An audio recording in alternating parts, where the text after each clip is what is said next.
Yes, people, how's it going? Welcome back to AN Sports for the Beyond the Ball podcast. It's been a few weeks, obviously, since the last international break. We did two podcasts. This time around, we're trying to get one out there because like I said, we always do a show before the season resumes again. Because every international break we have Beyond the Ball podcast, but now we've got the international break. We might as well bring it back for a show at least. But big up to you, Josh. Hope you're well, my guy. And people, go subscribe to Josh's channel. The link is in the chat. He's uploaded a few videos over there, so go and check his channel out. And I will be posting his link in the description. So go and click his link on there, and he will be doing his good work over there. Obviously, maybe he might be doing some live shows sometime soon or whatnot. He might be uploading a few videos here and there. So guys, all of you, subscribe to Josh's channel. Big up to you. Arteta says, big up to Rasta. Good start, that. Yeah. Subscribe to Rasta's channel, people. But how's it going, Josh? Everything okay on your side? Well, first of all, Akerman, thank you very much for the free promotion. But as usual, the priority is always AN Sports. So if you somehow haven't subscribed and you wander across this stream, go and subscribe to this channel right now. The perfect place for all the sports content you could ever hope to have. And Akerman, yeah, I'm doing pretty well at the minute. I've had a busy week. I've got a busy day or two ahead of me. Brighton play at the weekend. I'll be there for that. I think they're playing Brentford on the Saturday, 3:00 kickoff UK time. Yeah, Brentford, I think. Yeah, exactly. But overall, it's been a busy week. Lots of progress being made in real life and in terms of the YouTube channel. The YouTube channel that I have, it's going to be on the back burner a bit because obviously university and all that. I've got a career that I need to try and pursue. But at the end of the day, AN Sports always the main topic of discussion, and I'm so glad to be on here again today. Thank you for having me. As always, bro. As always, you're always welcome. As I always say, big up to you, Sanket. Big up to you, bro. Unlucky on the Real Madrid women last night as well. Sanket. Yeah. Did Chloe Kelly score last night again for Arsenal? I think she did. Yeah, 2-1 victory, if I'm not mistaken. He says European champions. Of course, yeah, I have to get in there. Rasta says here, you forgot your football steward. Yeah, he is football steward, and he's been doing his good work for a couple of years now. It's been a couple of years since he did the football steward. Well, over a season, yeah. Over a season, so there you go. I mean, you man, show some love to Josh in the chat. But let's get started, Josh. Obviously, we've talked about the football and the Premier League and everything like that. All of you, leave your suggestions in the comments as well. We're going to talk about something that's a bit, kind of. It's been a bit like, I'd say, over. How would you say? It's kind of getting over the top now. I would say that. Because, now. Or it's been getting over the top. To be fair, because football and social media. Social media has a huge factor in football nowadays, in my opinion. It has a huge sort of play. It kind of changes the narratives of how football is. It changes the way people view football. But player performances is another thing. Because nowadays, with the players being very active on social media, that kind of changes their overall morale. It kind of changes the overall perspective of the games in as well.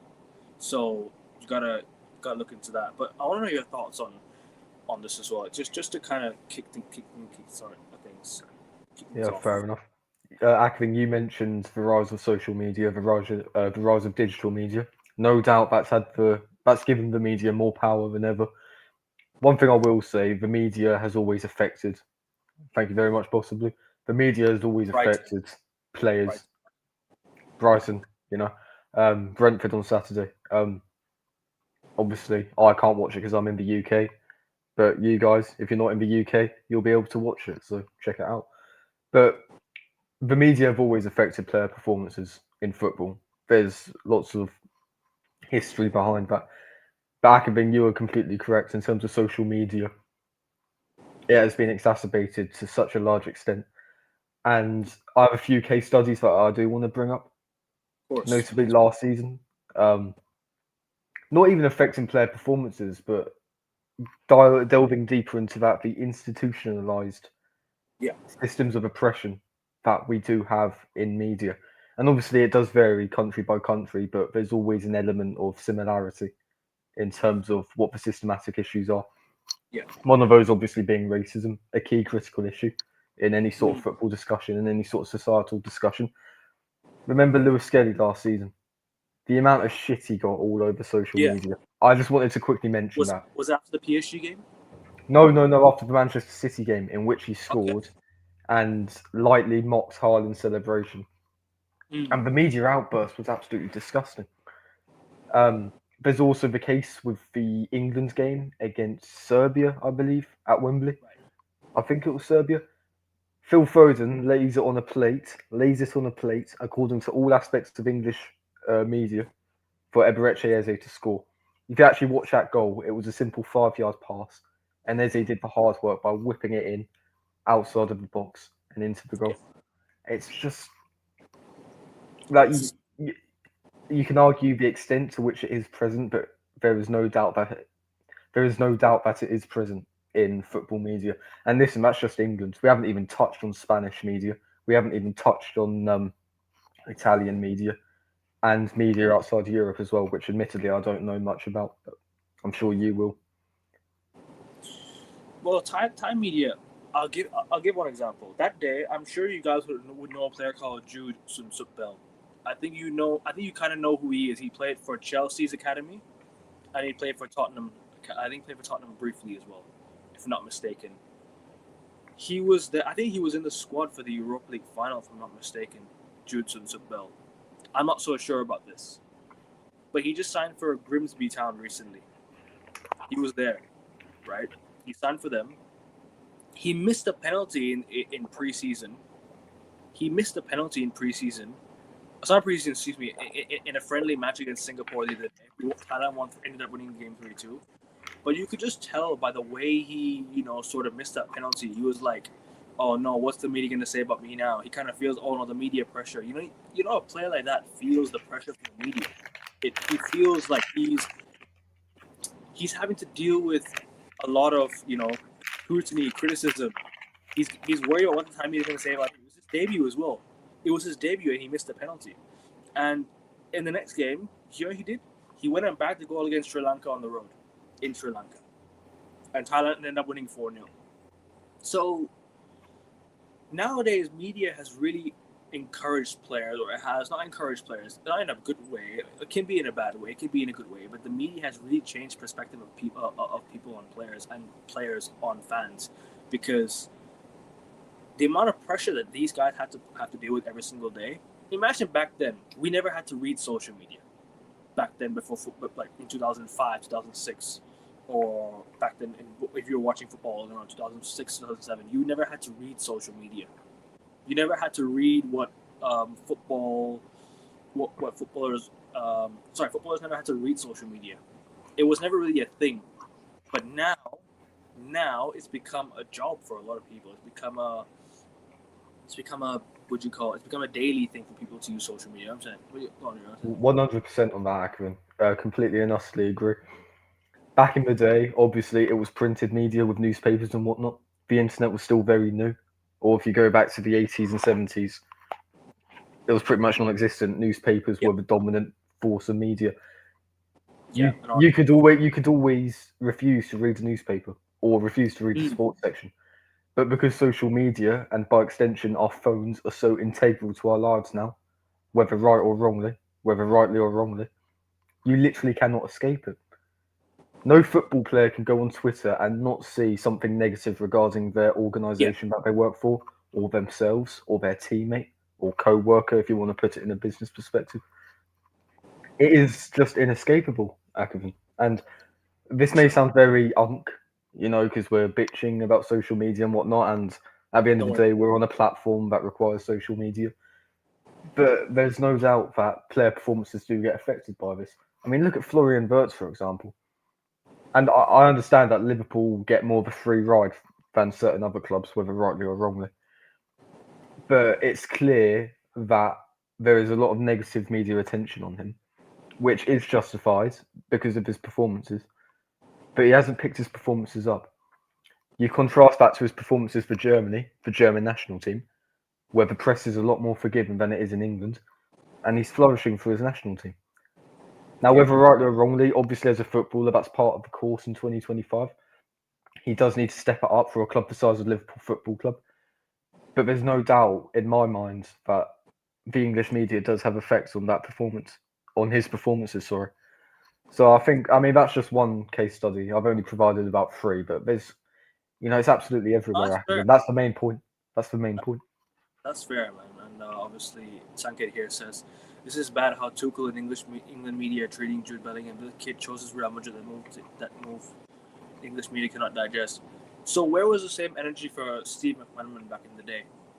But now you want to throw it on Jude Bellingham for playing for Real Madrid because he earned his move. Let's just be real. He earned his move to Real Madrid. Real Madrid been monitoring him for since he was at Dortmund. He developed himself, and he went to Madrid. And just because he got subbed off the other day, he was upset.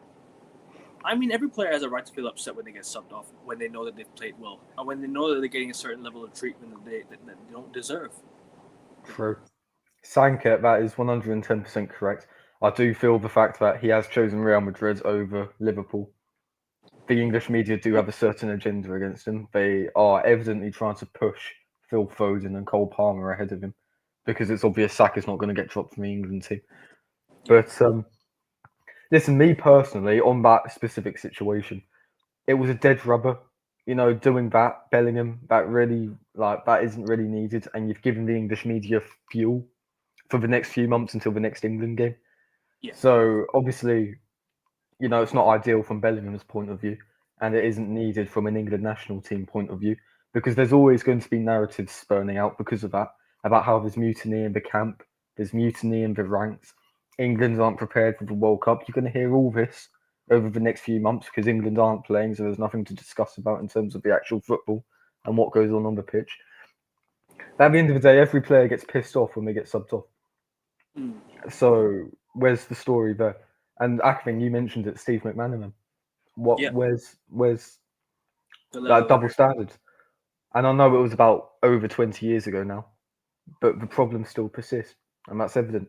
If Phil Foden had that same reaction, I guarantee you, it wouldn't have been blown up like that. If anything, the media would have been in favour of Phil Foden, and Thomas Tuchel, being a German managing England, would have got the brunt of it in the media. So yep, facts. It's because they just don't like the fact that the German manager is managing England, and they don't want and they don't like the fact that Jude Bellingham's not playing in England.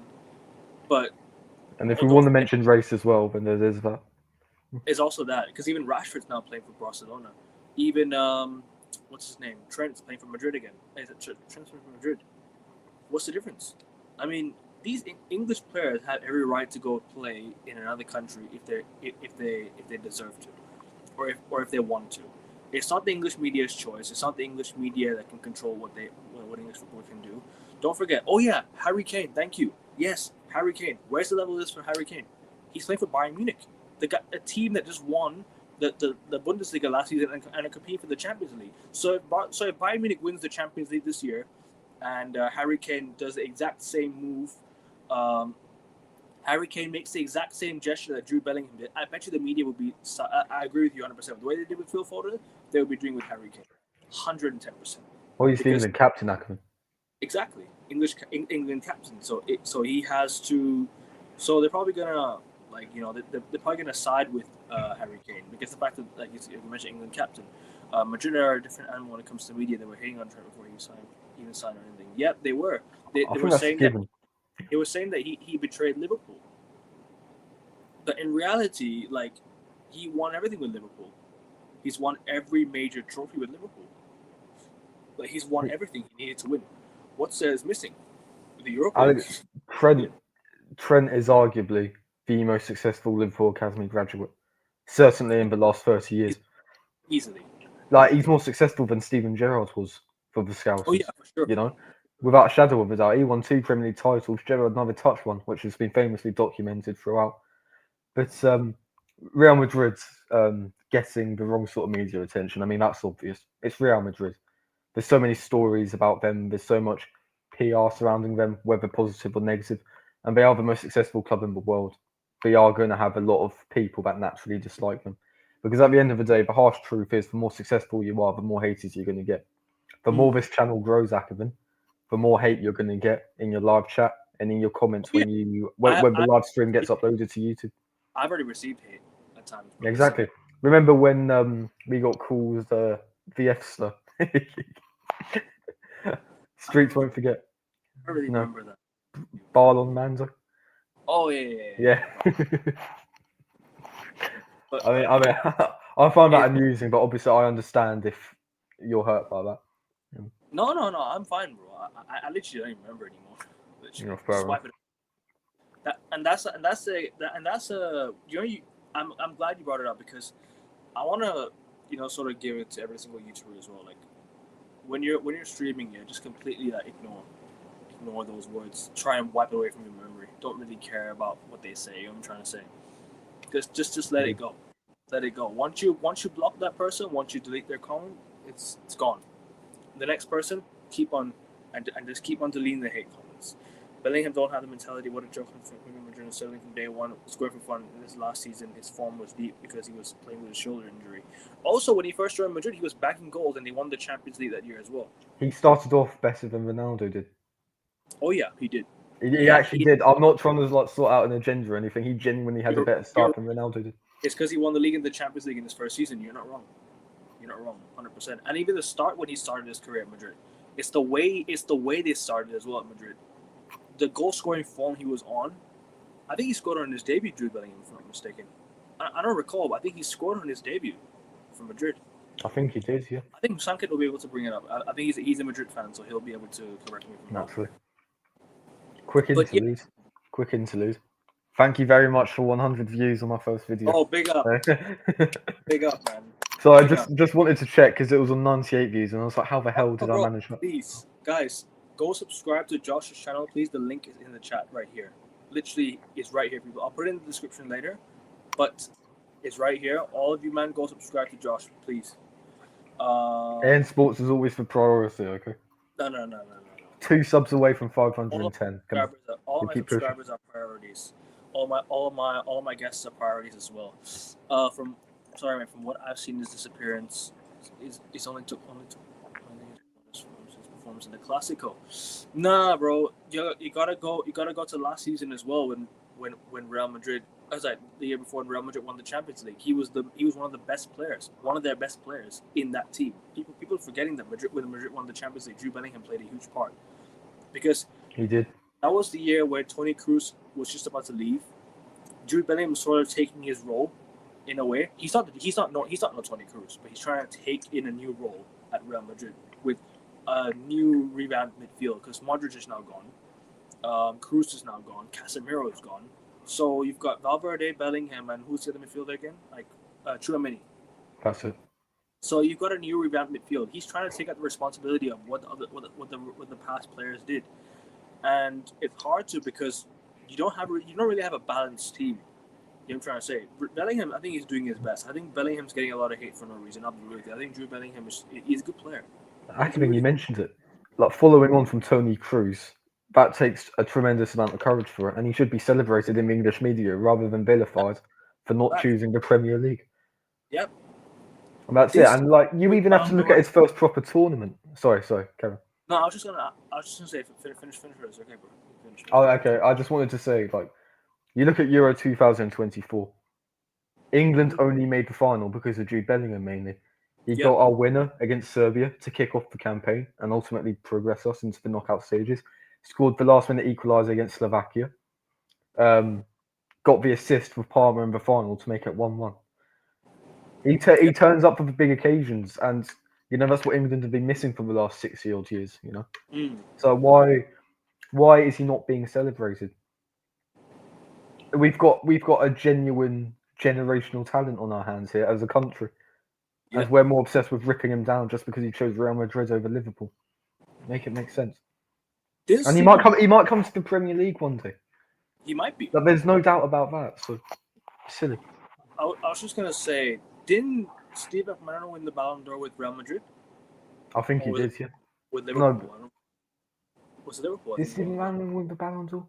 I know he won 2 Champions Leagues, but I don't know if he won a Ballon d'Or. Cristiano Ronaldo was English, and he went to Madrid from Man United, he'd be getting more hate than he already is back then. Because he's Portuguese, they said they let off the hook. If he was English, they would have hated him from the day he left United. If he was English, his name would be Cristiano Ronaldo or something. That's that's not quite the Ballon d'Or name that you'd expect to see, isn't it? But yeah, I understand what you mean completely. I disagree with this one thing a little bit. I think the midfield was a problem because you didn't have someone to replay that Toni Kroos role, whereas he was playing that pass. He was that line breaker at Real Madrid. You know what I'm trying to say? Like he's a player that just plays between the lines. Like he passes the ball from deep. Toni Kroos is one of those players you just can never replace, man. And I think maybe that was just that one bit that you kind of missed from Madrid last year. But I agree. Your midfield is not the biggest issue. It's your defense last season, 100%. Because Real Madrid were playing Tchouaméni at center back. I remember that they were playing Tchouaméni at center back. They were playing who else? They were playing Valverde at right back. So it just tells you a lot you need to know. Like, defensively, yeah, I agree with that. Madrid needs to fix their defense, man, 100%. Big up, boys. I'm on holiday. Just finished uni for the year. Got some plans on from now until Feb. Made it to the promised land. Hey, big up, Boston Blue. Big up to you, bro. Big up, big up. Finish uni for the year, Army. Yep. And just take some time off. Enjoy the sun. Enjoy whatever it is. Enjoy your life. Enjoy your life, bro. Until when uni starts again, and that's it. Just keep working hard, and just keep being you, bro. Big up Renvier. Subscribe to his channel, people. Renvier Talks Racing. Big up to you, bro. He's uploaded 2 videos, and they're 2 fantastic videos. Yep. We'll go and check it out, 100%. People, everyone go check his channel out, Renvier Talks Racing. William Valverde is the heart and soul of this team. I agree. Valverde especially, quality player. Man says, I'm surprised that Joshua is awake. Yeah, cheers, mate. Thanks. Got tickets to the derby at Old Trafford. Nice, bro. Nice. Way. Nice, bro. Even hope you lose. I know someone that got tickets there as well. Sorry, what were you saying? So I just said hope you lose to possibly. Yeah. Nah, Games. You can't hope we lose because what if it's Arsenal? I mean, that's a good point. Actually, I retract my statement. Yeah. I hope you win possibly. Yeah, enjoy the time off. Exactly, enjoy the time off. Also, rumored talks about me leaving single FC. Life's peaking right now. Hey, bro, listen. Hey, come on. Hey, bro. You know what I mean? Living life on break. Trust the process. Trust the process. Exactly. Trust the process. Trust the Boss of Blue process, not Amarin process. Trust the Boss of Blue process. You know what I mean? But yeah, I mean, back to what we were going to talk about was the media. Unless you have anything more to say about the media, I can more on that as well. Well, I mean, I think we've touched on the general principle of it. We've provided case studies for it. Media. I mean, there's no doubt that the media does affect player performance. To what extent the players get exposed to social media, we don't know. The clubs don't tell us, obviously, because there's that element of confidentiality. There's obviously PR teams that run the majority of football players' social media accounts. Yeah. So to what extent the players are getting exposed to social media, we don't know. We don't know whether the club restricts them or allows them on a burner account or whatever. Yeah. But even if they are on a burner account, for example, they're going to see all sorts of shit about themselves, about their teammates, about their business, i.e. football club. As they used to. About their manager, their coaching stuff. It's not like, and going back to the earlier point, Akavan, it's not as if this is printed media where you can just disregard the sports section. Social media is everywhere. It runs our lives, essentially, whether rightly or wrongly. I think wrongly. And to ask a footballer to escape any sort of criticism on social media is simply too much of a big ask. Too much because to ask. You can't predict the algorithm. And, yeah. But still, though, criticism is warranted for players. We can't always be full of praise. There's That's a double-edged sword, isn't it? It's gotta be criticism as well.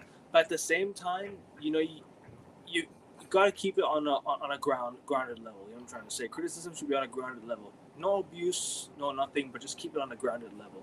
Like, just say you can criticize somebody, but not go to the extent of abuse, like people abuse their families and whatnot. I wouldn't go that far. But criticism is fine.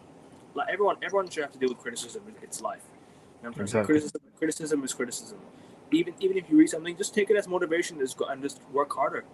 Just work harder and just be a new version of yourself. But also you gotta look at the fact that social media players, in my opinion, shouldn't even be reading social media on match days. They shouldn't even be especially reading on match days. exactly. They should be keeping their mind on the game. Forget social media for a bit. Forget what people have to say about them. Worry more about what you're doing on the pitch later when you're on that bus, when you're on that coach to the game, when you're on the coach to the game, when you're on the bus, whatever it is. If you're on that train, or plane, private jet to the what do you call it, to in the Champions League. Forget what the media's got to say. It's a match day. Focus on yourself and focus on what you need to do for the game, rather than the media's talk. Yes, you might be able to be like, okay, I want to read criticism to sort of motivate myself. If you're going to do that, then I understand completely. But in my opinion, forget what the media has to say on the day itself. Worry more about motivating yourself, picking yourself up, and if you're in a rough patch of form, now that then is the right time to sort of say, all right, I'm gonna lay a marker. I'm gonna be that next man up in line to step up for my team, and be that one guy that, you know, digs myself out of that grave that I've been in. I don't know if that makes sense. You know what I'm trying to say? Because Yeah, it makes sense. yeah, because your form, if your form hasn't been on the level it should be, you're kind of trying to, you're kind of trying to sorry, how do you say it? You're kind of trying to bring yourself up. You need to try and bring yourself up.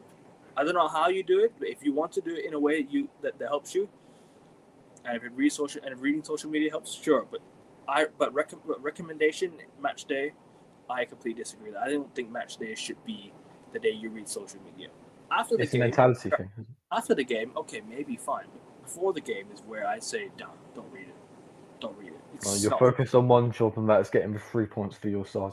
Literally. You don't need people. You don't need people's opinions that you don't even know in real life affect your judgment, affect your mentality. Just read the papers the next morning. Just read the papers next morning. I mean, you could. Now, always, bro. You're always welcome, man. You're always welcome, my guy. Enjoy the game at Old Trafford as well. The bigger the club, the bigger the amount and the quantity of things written about journalists. Yep, 100%. Especially when they use Manchester United in a lot of articles and a lot of what do you call it, news online news outlets, just so they can get clicks. You know what I'm trying to say? Well, Manchester United are so good to write about because of the amount of stuff that gets leaked from the club, and the amount of I cannot believe the amount of interviews Ruben Amorim has agreed to. Yeah, I swear down, I'm not even taking the piss here. He has had more no. Sky Sports interviews than he has had wins as Manchester United manager. I'm not even kidding. So he's been here a year as well, only a year. But also there's one more thing I have to talk about as well. That Scotland 4-2 against Denmark, which we'll be talking about more in a bit. Yes. Don't forget, Dorgu scored, Hoyland scored, Scott McTominay scored. I bet you the media would make it all about Manchester United rather than Scotland. I bet you there's a news outlet out there making it all about Man United. I bet you. I bet you. That's just what it is, and that's what they love to do. There's also the narrative that Hoyland has got better since leaving United and all that. No, he's had a bit of a slump in the recent month, but I think playing for Conte, he'll definitely have to find his form again. Criticism should be towards the player's performances or ability or attributes on the football pitch, not personal attacks towards a player or his family, or a certain player's lifestyle off the pitch, maybe. Because if you're living a lifestyle that a footballer shouldn't be living, then the media has every right to call it out. They're kind of concerned about you at the same time. They're also worried about how you're living your life. But at the same time, that's a problem for the player to have to deal with as well. Sorry. You're leaning into the defense of public interest, as in you're questioning what the media can actually report on players, and obviously living an alternate lifestyle to what you expect of an athlete in this day and age. It's going to be in the public interest, isn't it? Because they deviate from the social norms of being a footballer. You've got to, at the end of the day, the public interest is so huge for football, as it is the biggest sport on the planet. The media, realistically, they can defend themselves in court, all these journalists and organisations, and say, we were reporting it in favour of public interest. So there's no case for defamation against a player, there's no case of slander or libel. And that's why the media has such free reign to talk about these players and inadvertently or advertently, whatever their motivations are, to affect the player's performance. Yeah. The line should be highlighted, though. This is the difference between criticism and agenda and hate. Yeah, there's always a difference between criticism and agenda. There's always a difference. Like, certain words saying that the player had a poor performance, that's criticism. The player is shit, he should never play for my club again, or he can get the fuck out. That's kind of agenda and hate, but at the same time, that's just anger as well. That's anger towards the player for a bad performance, and I can kind of understand that at times, because when your player has really played well, really played poorly, and you're kind of frustrated at the performances, that's on the club to deal with as well. On the fan base, I can understand the frustrations online, but don't be spreading hate towards a certain player's family.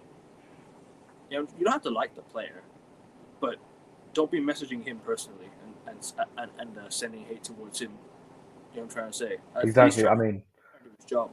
I don't like Phil Foden, but I'm not messaging him on social media or mocking his mother for getting knocked out in a nightclub or whatever it was. I'm not, I'm not doing that. It's just, you've got your own life to live. Footballers, at the end of the day, they're paid employees by an organisation to kick a piece of leather about for 95 minutes each week. There's no need for personal attack. Yeah, and this links to a previous episode that we've had, like, relating to social media. And obviously that affects media as a whole, reporting on football and whatnot. At the end of the day, it's not warranted, it's not needed. This is going Criticism is fine. This video, this live, is going out on social media. YouTube is considered social media. Yeah. YouTube is considered social media, so this is going live on social media as well. So if anyone comes across this and you agree or disagree, 100% leave it in the comments.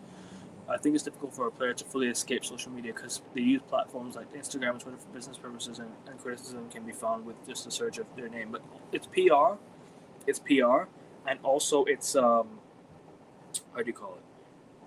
It's got to be PR. It's got to be what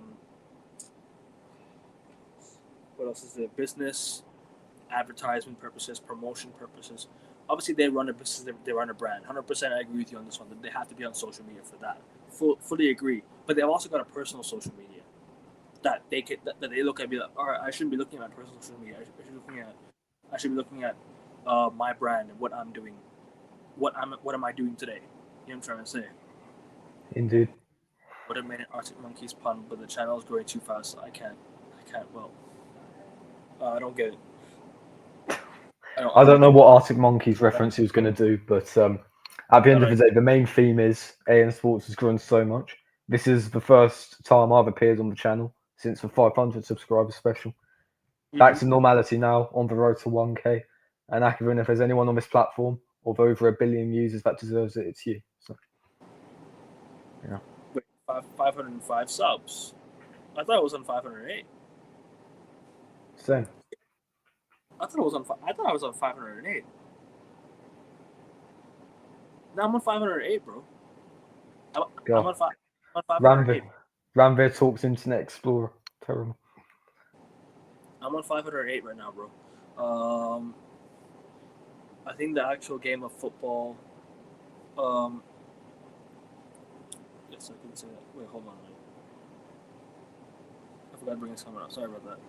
Garnacho, for example, you should focus on your game and not yapping on social media and rather becoming a football player. You're becoming a freedom fighter. Garnacho is one, especially. Garnacho is one that he goes around liking people's tweets about managers and players that he's associated with in his football club. That's disrespect. Actually, have you guys seen Gerard's Instagram where he retweeted an OnlyFans model's reel? No, I didn't. Have you not seen that? Okay. I'll probably send it to our group chat after this stream. But it slipped out. Yeah, I mean, social media, it can embarrass you as well, and footballers or former footballers are no exception to that. The news slipped out there. If you know what I'm trying to say, it slipped out there. Okay. Slippy G. Yeah, lifestyle attacks are 100% warranted. Look at Rooney on international duty, drinking or your miles off the pitch activities. To be fair with you, Rooney on international duty, um, Rooney on international duty he's done some questionable things. I mean, even Foden, Greenwood has done some questionable things on international duty before. Oh yeah, I was about to bring up the Iceland girls. Yeah, but lifestyle attacks are 100% warranted. I agree with this one. If you're living a lifestyle that people don't like, that or they don't see in a footballer, because a lot of people grow up idolizing footballers. Don't forget, there's a lot of people who grew up idolizing who Rooney was, who Ronaldo was. If their lifestyle isn't amazing, and the media attacks it, I can 100% get behind that, because a lot of people look up to them as like a personal, inspiration. You know what I'm trying to say? I completely hear that, but attacking their families, yeah, that's a different side, because you're attacking their personal life as well. You know what I'm trying to say? I think the actual game of football, the quality would be better if the players didn't have social media. Of course, banning sponsorship deals, all that. I think that's kind of played a huge factor in the game, sponsorships, because players are more obsessed about social media rather than the actual game itself. That's the one thing.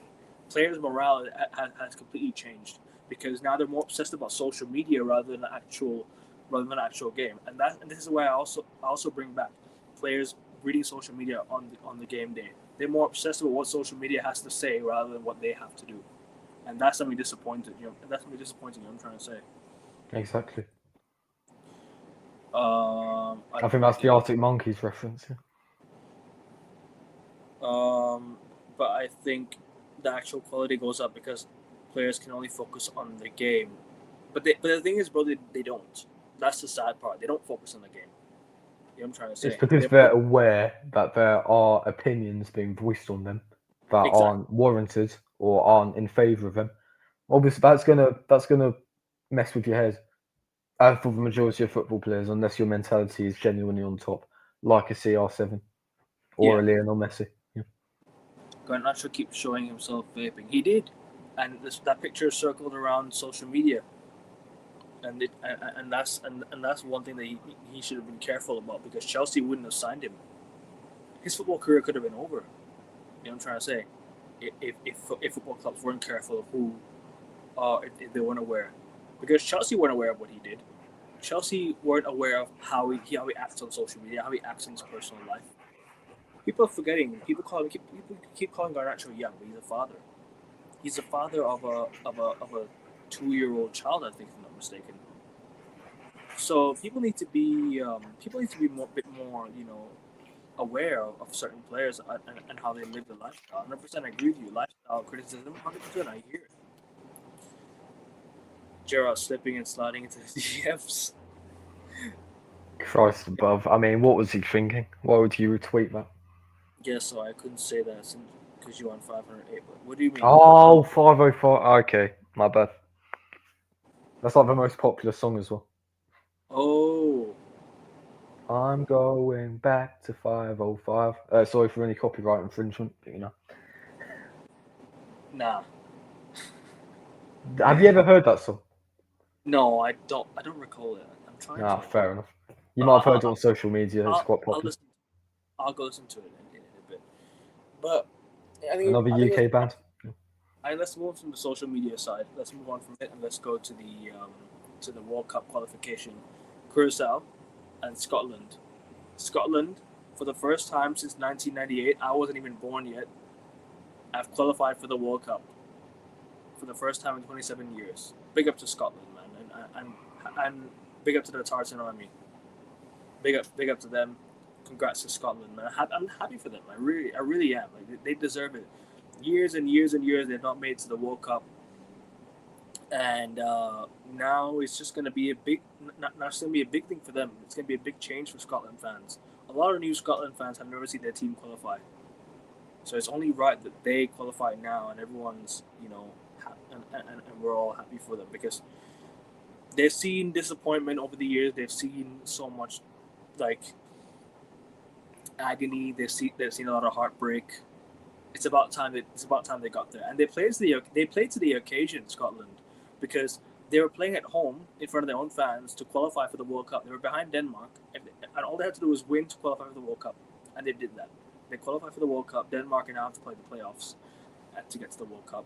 the UEFA playoffs, and now Scotland, like I said, some teams have played to the occasion, and that's what they did, and they play, and because it's at home, it's only right. But and also Curacao, the smallest populated country ever to qualify for the World Cup, 150,000 people, I think, populated that are in the World Cup. That is mental. Incredible. That is mental. That's a population smaller than London. That's I think it's smaller than the majority of major cities in the major countries. In the UK, that's smaller than I think Phuket as well. Phuket has way more people than in Phuket than Curacao, which is crazy to even think about. But talk to me, bro. These nations, man, keep surprising us.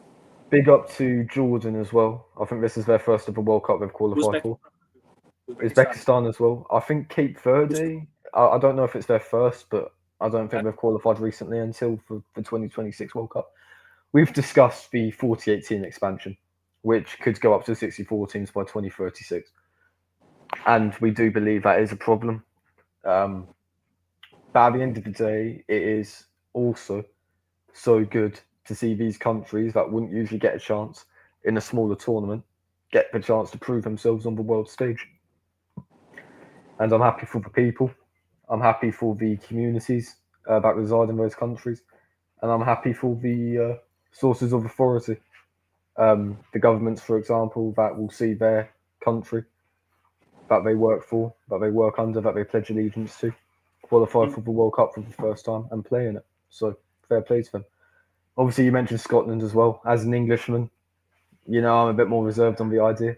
But obviously, qualifying for the first World Cup in 28 years, I was -7 the last time they played that at a World Cup. Obviously, it's incredible for Scottish people as well. So big up to them.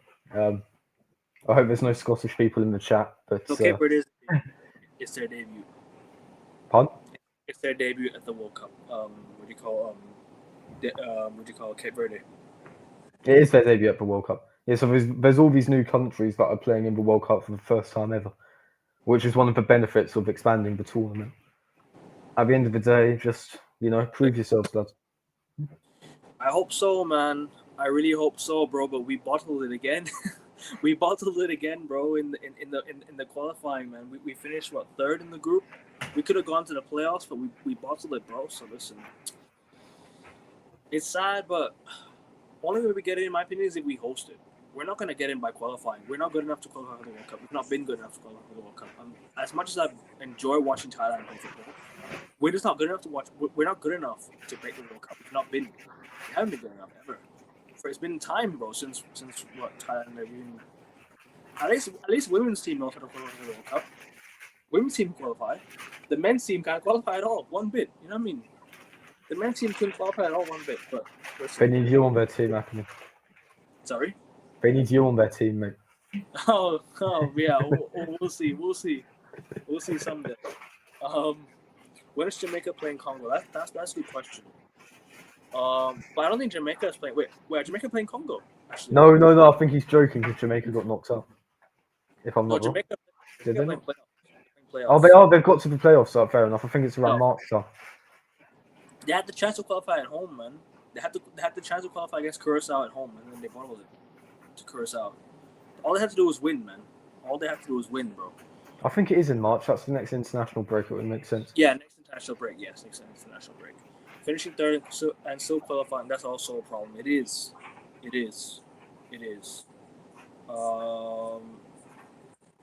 mean, that's one of the other things about a expanded tournament as well. Big up to Jamaica as well, by the way, because of what's going on over there. Yeah, of course. So the countries that are making their debut are Jordan, Uzbekistan, Cape Verde, Curacao, that's it. Just those four teams as of right now. Which other teams have a chance to make the World Cup? Which other teams have a chance to make their first ever World Cup? At the moment, the chat will be able to light us up. Who's in the playoffs? North Macedonia almost made the playoffs. Yeah, have they ever made the World Cup? North Macedonia? North Macedonia, have they ever played in the World Cup? God knows, mate. I'd assume so, but I at think the end of the day, so. I don't know. North Macedonia. Wales are definitely qualified for the World Cup. Wales have definitely been there for sure. They drew against Trinidad. That's what cost Jamaica. That's true. But also, don't forget they didn't lose to Jamaica. Sorry, Trinidad. They lost to Curacao, even while being the better team as well. They drew against Curacao when they had to, sorry, they lost against Curacao. Excuse me. They drew against Curacao and they lost against them. So if they had won those two games, they're in the World Cup. So Jamaica threw it that way in a sense, but also they're in the playoffs, so they got to qualify. I don't know who they're gonna. I don't know who they're up against in the playoffs, but I think the draw is today, so we'll find out soon. And well, I think the European teams also had their own draw as well. Because They had their pot drawn. If I can get it up now, if you want. yeah, go on. You can Like that, Italy, only qualified for the playoffs again. we're in trouble. Let me tell you that right now. If Gattuso, Obviously, you turn up against England and then you just play like shit for the other 5 tournaments around them. if what you call if Gattuso doesn't get Italy into the World Cup, get him out. Get him Here are out. the UEFA playoff pots. These are European sides. Pot 1, Italy, Denmark, Turkey, and Ukraine, which should be quite juicy. Sorry, Pot 2 is Poland, Wales, the Czech Republic, and Slovakia. Italy, Denmark, Czech. No, Italy, Denmark, Turkey, and Ukraine is pot 1. Italy, Denmark, Czech, and Ukraine. Okay. Pot 2 is Poland, Wales, the Czech Republic, and Slovakia. So 8 teams so far. Yeah, and then there's 8 more. Pot 3, obviously the Republic of Ireland, big up to them as well. Big up Troy Parrott especially.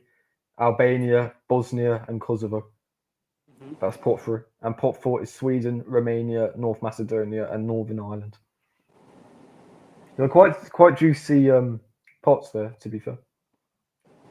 These aren't the groups. These are the different pots that are in to get drawn. This is Nations League, isn't it? Yeah, it sounds like it, doesn't it? Sounds like Nations League C. They need to play the Nations League to get into the World Cup. I think still. I think they have to what play are World Cup qualifiers for? I think so. There's extra World Cup qualifiers. I think Nations League C or Nations League B or whatever it is have to play World Cup qualifiers. Or not World Cup qualifiers, but they have to play against each other in that group to play. But regardless, that's gonna be massive going into next year. The fact that Sweden still have a chance, yeah, exactly. Sweden, by the way, I'm surprised how bad they've been in the World Cup qualifying group, man. I'm really surprised because I thought Sweden would be definitely one of those teams that would be getting automatic qualifiers for the World Cup. They have Isak, they have Gyökeres, they have Elanga.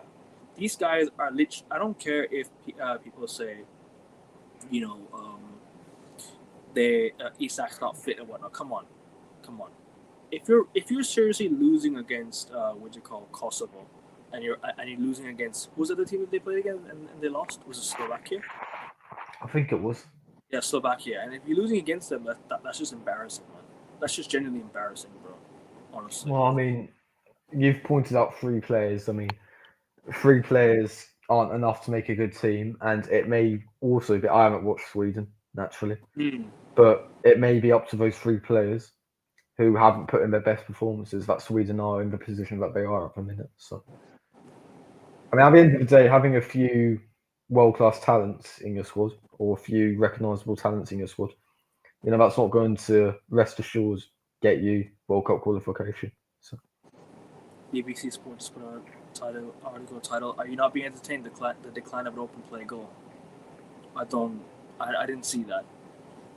Did you see Arsenal agenda, right? No, I'm going to look it up right now because that sounds quite interesting to read. The decline of the open play goal. Are you not being entertained? Rasta was so worried yesterday about Jamaica. I'm sure he was. I didn't watch watch along, but I'm sure he was worried. I mean, it's his country at the end of the day. It's his birth country. It's where he's from. They drew against Trinidad, but that's what costed Jamaica. That's true as well. But also they drew against Curacao and lost against Curacao. when they needed to win. Sweden still have a chance. Yep, they still do. Is that right? No. Yeah, Here's the that's the one. article on the BBC Sport website if you want to check it out. I'm going to read that later on today. Big up Ranveer for the idea. Who's the more promising youngster, Esteban Rio? Esteban. Esteban, yeah. Esteban for me. Apparently, people never heard of Rio before. Every day Slot has that job. We party. Well, I mean, Slot's won a Premier League title. I don't know if I'd party that. But yeah. I mean, it's true, but this season he's not doing very well. Big shout out to Curacao. They qualified for the World Cup. They have, man. We did see. Smallest population ever qualifying for the World Cup. They try to put players instead of trying to find a balance. That's also true, you know. That's also true. There's no balance up top, but still, like, I mean, Isak and Jokic should be able to link up with each other. They should be able to link up with each other. Slovakia was against Germany. Oh, sorry, not Slovakia. Sorry, not Slovakia. Slovenia? My bad. Sometimes I get confused with Slovakia and Slovenia. Sometimes I apologize if I sound hella racist or whatever. Sometimes I get confused. I trust that Europeans get it wrong all the time as well. Yeah, I'm sure Europeans get it wrong. Slovenia, Sweden, Switzerland, and Kosovo. Yeah.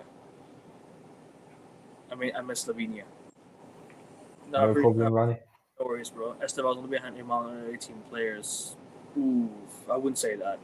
I mean, you've also got other players around there as well. I think he was former Sunderland manager, right? He was. Yeah, I remember that. I remember him. Good first name as well. He will become the oldest World Cup finals manager at the age of 78. Big up to ex-Sunderland gaffer. Yeah, he was. Yeah, he was. I remember him. He was there in the 2014-15, right? Or around that time. I'm not so sure. 7 Premier League losses in a row. If winning that league as a season, the reason they kept him, fine, fuck it, they can have it. True. No, it's not 7 Premier League losses in a row, bro. It's not 7 Premier League losses in a row. They've lost 6, haven't they? They lost 5 in a row. 6 or 7 in a row. Galatasaray as well. They lost 5 in a row. 5 Premier League games in a row. No, sorry, hold on. They lost 5 games in a row. They've lost 7 so far this season. They lost 5 domestic games in a row. They lost to Palace. They lost to Brentford United. They lost to Palace and Chelsea. Palace twice, Chelsea once, United once, and then they lost to Brentford. So exactly. We're gonna wrap up in just a bit, anyways. They're still with the races. Arsenal conceded less than 10 shots in the last 3 months. They have a good defense. Arsenal have a very good defense for a reason. Can you name the other team players? Well, I don't really pay attention to a lot of the young players nowadays. I'm with you. I don't really rate the talent list coming through, but if you can give me a list of it, I can probably rank. I'm trying to say. Well, I think Esteban's certainly the second most promising after Lamine. I don't know too many other 18-year-olds that look promising. It sounds a bit weird, but obviously as an Arsenal fan, I'm going to say Max Darwin as well, and Wanyeri, third Englishman to score 10 goals before the age of 18 after Rooney and I believe Michael Owen. So, as an Arsenal fan, I'm going to have my bias there. I'll put them among there, certainly among the most valuable. How old is Lewis Skelly? Is he 18? 18 or 19, yeah, there's Lewis Skelly as well. But obviously, the top 10 best 18-year-olds in the football world, 3 Arsenal players aren't going to be there, certainly. So, I don't do my research on under 18 footballers, but, I thought I'd put my 6 pence in with the club I support. And also dedicate my YouTube channel to link in the description. So, nice little swagger. Everyone go subscribe to Josh. The link is in the chat. Let's get him to 50 subscribers, guys. But AN Sports is always the main priority, people. No. Yes, it is. I always gotta prioritize my panelists and my co-hosts as well. Everyone, staying humble. Yeah. The link is in the chat. Everyone, please go subscribe to Josh's channel. The link is right here. Just scroll up. I think you will be able to see it right here, people. You'll be able to see it right here. Here it is. Everyone, go subscribe to Josh right here. Yeah. But Josh, let them know what you got coming from your channel, bro. And let them know what you're uploading. Well, I've scheduled my North London Derby preview for the Saturday. at UK time, GMT, 9:30 in the morning, which will be early afternoon, I believe, for people in Bangkok. So, Akvin, if you want to get a wealth of ball knowledge dropped upon yourself, then there you are. I will do. Obviously, I'm going to do previews for the Bayern and Chelsea games, and then after that, because we don't play a big six sides, and I know it's a bit of a tap-in, I'm not going to do previews. I'm just going to do match reactions. But anyway, that's enough of the promotion. If you are here and somehow you aren't subscribed to the channel, subscribe to AN Sports. Main priority here, getting to 510 subs. We're on the road to 100k. 100k, not quite yet. We're on the road to 1k. 1K first. 1k first, yeah. We'll take it. We'll take it a game at a time, as our test always says. But AN Sports always the priority. And I have really enjoyed this episode, Akvin. I feel like I've been on top form, and I think you have as well. Oh no! As has the live chat.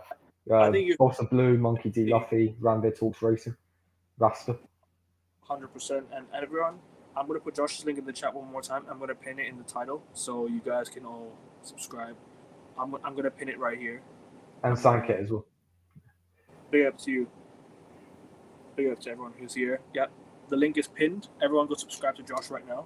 All of you can get into 30 subs. At least 30 subs. There's 9 of you watching. Let's get to at least 30 subs, guys, for now. And then onwards and upwards. It's going to get to 100 and 150 and then more. Because I know for sure. Sports to 510 as well. We're only 2 subscribers away on this channel. All the good work he'll do on there, he'll be back here as well. Tomorrow night we'll be doing the Premier League show at 5 p.m. UK. So everyone tune into that. John will be here. Jack will be here. Prophet's going to be here and whatnot. Same panel as always. Spurs getting Arsenal in a bit of a dilemma. And also a draw puts them at 2 points out of 6. That's bad for Spurs. That's looking peak for them. I can't lie to you. No, I was talking about Arsenal there. Sorry. Well, also draw puts them 2 points out of 6. Well, Arsenal had a strong start to the season. To be fair, I think 2 points out of 6 won't hurt them in the long run because at the end of the day, it's still a long season to go. I'll put it this way: I'd rather we drew at Stamford Bridge than draw at home to Spurs. You know what I mean? If I had to take a draw in one of the next 2 games, it would be at Stamford Bridge as well. But I think if you continue this form, you might have a shot at the title. I mean, at the moment you're on top. You will not lose your place this week, even if you lose or draw. So, I think, and we'll get to predictions tomorrow. But I think you could win this weekend against Spurs at home. I mean, I'm not going to give my prediction on the show tomorrow because I've given it in my preview. So sorry about that, Akvin, for that particular game. For that particular review, I ain't saying anything. That's fine, bro. That's 100% fine. Esteban 5 goals in 5 starts. Yeah, he's had a good recent run of form as well. Decent little player, isn't he? Gotta love that ratio from Arteta. I know, more comments than likes. Come on. Guys, hit the like button on this video, guys. Come on. Hit the like button as well. And this one. And all the previous ones. Let's get 15 likes on this video, guys. 15 likes on the video. And let's get to 510. We're 2 subs to 510. Let's get there, people. I think if Rio had the game time, Esteban has, Rio would be looking better. He's like a young Neymar. Fucking hate to admit it. I wouldn't go that far. Spurs have too many injuries. I hear that. Yeah, I mean, that's true as well. But at the same time, like, come on, Thomas Frank, he beat Man City 2-0 away. And I think he didn't have a few players as well, if I'm not mistaken. I think he had a few injuries that game as well, if I don't recall. I think Spurs have been plagued by injuries all season. But they're coming up against a team without Gabriel and without Jokeres. So. I know Kulusevski. That's my excuse if we don't win. There's no Kulusevski for a while as well. Don't forget Kulusevski's been out. Madison's been out, so they're missing quite a few players. But they had a strong start and then just like tailed off towards like let's say game week 7, game week 8. I think they started to tail off. Yeah, they have their 12, 13 players off. Yeah, they should be a lot better than that. It should be a win. I'm gonna close out here. Hit the like button and subscribe to the channel. We're trying to get to 600 subscribers, and Josh is trying to get to 100 subscribers. So guys, subscribe to both channels. Josh's link will be in the description after the video. I'll post it there. Also, don't forget, people. I'm gonna be live tonight with Justin for the Celtics podcast. So the Bleed Green podcast will be on tonight. Tomorrow, the Premier League show is back. Rasta and I are doing Rampart tomorrow on Friday instead. We do it as a Friday tradition, so we're doing doing a show tomorrow. Saturday is the F1 preview, so tune into that one as well. Premier League show, F1 preview, and F1 review on Sunday, and then Monday Monday Premier League review, Premier League, and what you call the NBA shows and all that are back. Because I've now decided that every Monday night game will be a review on the Friday game instead, or the next game week preview show instead. Because don't forget, December we have midweek games as well, and whatnot. So we're gonna be there. We're gonna tune into that. And big up to Josh, big up to you, bro, and appreciate you as always. Akon, I wanted to ask, are you doing the Champions League review on the Tuesday as well? Yes. Yeah. Preview Tuesday, yes. But we might do it on Monday instead, actually. Fair enough. Might do it with the Premier League show on Monday, so we can spare some time to the Champions League. You know what I'm trying to say? Yeah, I might have to hop in later on in the stream, depending on when you guys start, because of the university and all that. But no worries. We'll discuss the thing at the later date. It needs to suit everyone. So. Yeah, man. Fuck Spurs, 100%. Even with all those players, they'll still be out of trash. Well, they scammed the lucky draw against Man United, that'll be real. But listen. Let's mention about the game in May for Bessa as well. Yep, next 10 United game, 7-3 AM games. Oh, fucking hell. Yeah, no, I'm going to need all the luck. But listen, guys, we're out. Take care. Enjoy the rest of your day. And I'll see you tomorrow with... I'll see you tonight, actually. See you tonight, people. Take care. Peace, love, and guidance. Have a great day. Come on, United. Peace. Come on.